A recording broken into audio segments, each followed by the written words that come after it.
Hi K-Poppers, it's me Jo from Call Me Nuna. Hello, how are you doing? So we're at week 7, I can't believe it already. And this week we did Korean crafts. So I have got my craft that I created to show you. Look. And you put nice things in it. It's a lucky pocket. And they it's called a bok jamunji, something like that, and it's used on the outside of when you're wearing like a hanbok, because there's no pockets on a hanbok I learnt this week, which is crazy. I think you're missing a trick. The hanbok's got so much space underneath it. It would be amazing to have like loads and loads of pockets inside hiding all the stuff. But anyway, it's a beautiful little thing, and we had help to create it by Eugene Kim. Thank you, Eugene Kim, for your lovely creation and helping us to create it. We used this sewing technique, which is tiny little stitches, of which you can see a shoddy version on mine, but herself, she'd created some very beautiful things, and I actually used the colours on a pincushion that she had for inspiration. So there you go, that's what we did. In other news, I'm near the end of Goblin. I'm getting my tissues ready. There we go. Otherwise, the homework was to go and look at some Korean art in other places in London, and I have had a really massively busy week, so I've not been able to go out separately in the evening. So what I decided to do was I found that Google and the British Museum have got sort of virtual way to have a look at things virtually. So I'm doing a little review of their virtual Korean gallery. It's Gallery 67 on the 2nd floor, if you want to go and have a look yourself. And the email, let me just check for you, is www.britishmuseum.org/with_google.aspx. I've also found that Korean Air seems to do a lot of promotions, and they've actually paid for all of the audio guides at the British Museum, so really high-tech, good stuff. If you want to go, then they've got it in Korean as well as in English and other languages. So the audio guide is done then by sponsored by Korean Air and supported, so that's really good. So I'm going to do a review of a few of the separate things that I liked about that floor, the Korean art area of the British Museum. I'll just show you how you get onto it first. I'll just do a fast forward of how you get into it, and then I'll come back and let you know.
Okay, first thing I wanted to talk to you about is this lacquered sutra box from the Goryeo period. I'm sorry, my pronunciation is pretty bad.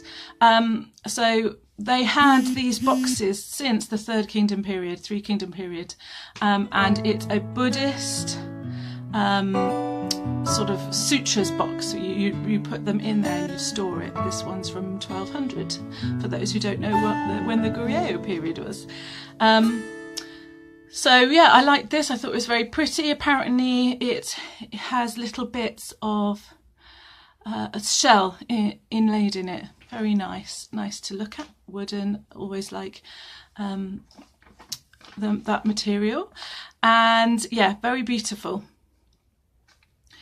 So enjoyed that little part of it. What was quite difficult is you can't zoom right into the explanation, so some of the things you had to guess. There was a nice little bit in the museum that was about drawings, paintings and drawings, but I think it was Western portrayal of Korean things. I really liked it because one of the pictures looked very much like some of the pictures you see in the Korean dramas where they go back into past. So, for example, at the moment I'm watching Goblin, and there's a picture in it that's very informative, important, that the guy keeps looking out of his sister, and it doesn't, it looks very much like this kind of picture, but I'd be interested to know if it's Western or not. But you can't zoom in enough to find out what the words say on some of the exhibits. So that's what I would say about that. Okay.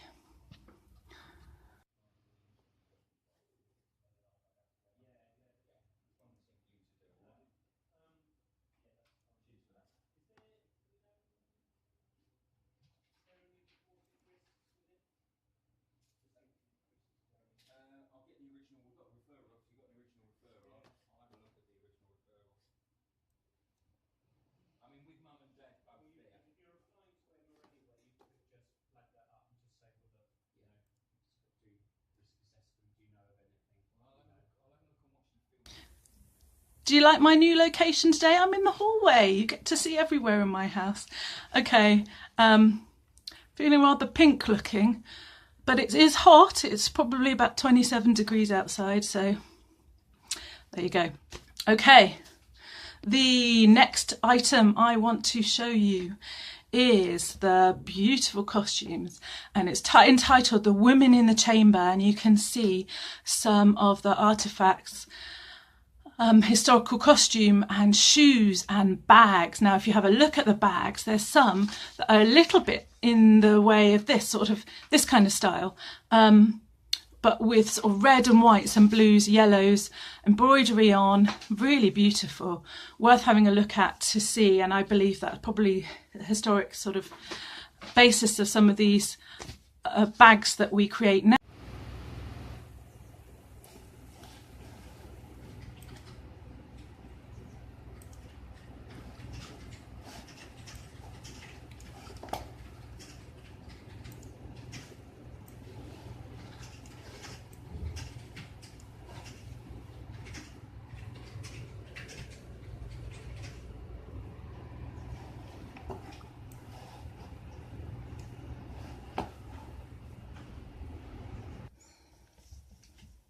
So I found out the whole gallery changes probably every 6 months, and that's because there's paper, there's a lot of materials that need to be looked after, can't be out, can't be in the light and the sun for too long, so it changes. So you can go back again and again and see different items.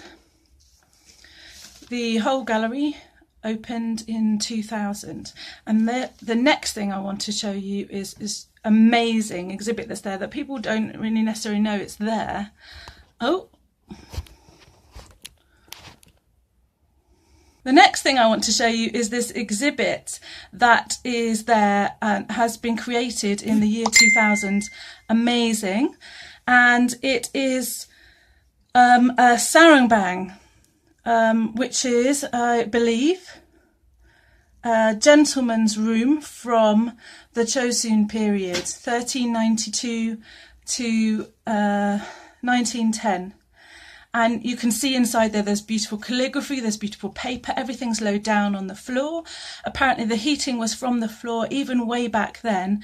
Very beautiful, very simplified. Apparently the male's rooms, which is this is a whole setup of a little house.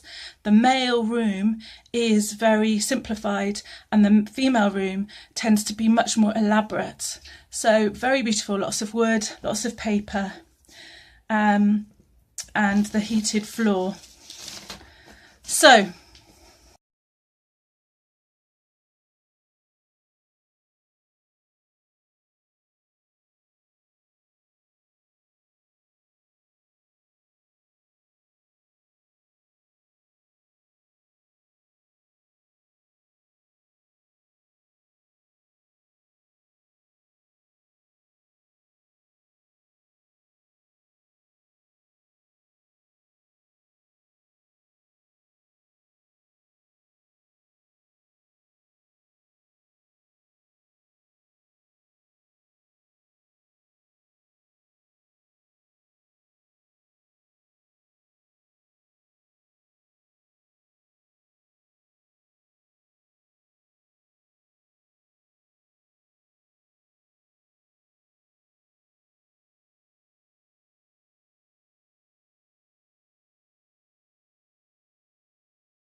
I would recommend go to the real thing so you can read the writing.